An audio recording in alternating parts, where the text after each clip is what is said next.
Bon, moi les gars, ça m'inquiète vraiment cette histoire. Alors, je cherche en permanence à savoir ce que pensent les spécialistes. Et là, notamment, je vais vous faire une petite série de spécialistes, j'ai l'impression. Parce qu'on a à peu près, à quelques détails près, toujours le même discours. Et là, en l'occurrence, j'ai sélectionné le professeur Eric Com, infectiologue, donc qui est spécialisé, qu'on a déjà entendu durant la période Coco. Et regardez ce qu'il a annoncé sur BFM TV. On regarde et on en parle après. Bah, écoutez, malheureusement, faut pas compter sur un traitement, hein. Il y a pas de traitement qui a prouvé son efficacité. Il y a une molécule dont on essaye d'évaluer l'efficacité, mais on n'en est absolument pas certain. D'autant plus que ce médicament n'a pas empêché d'observer des décès avec le monkeypox clade 2, qui est quand même beaucoup moins grave que le monkeypox clade 1. Donc, il faut pas compter sur un traitement.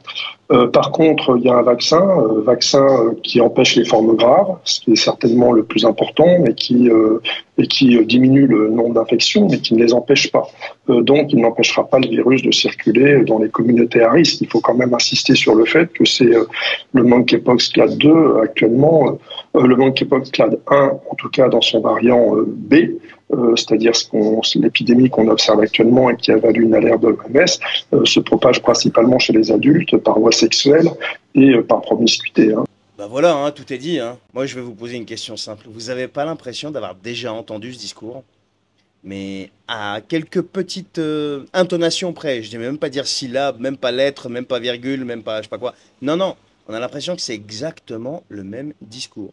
Pas de traitement, il n'y a qu'une seule solution pour l'instant, c'est la pic-pic. Et sinon, voilà, c'est comme ça, c'est pas autrement.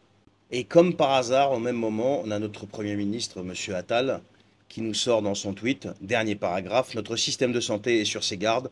Nous nous tenons prêts à tous les scénarios pour faire évoluer les consignes à la population en fonction de l'évolution du V, je vais l'appeler V, hein, et maintenir ainsi le haut niveau de vigilance adopté en 2022.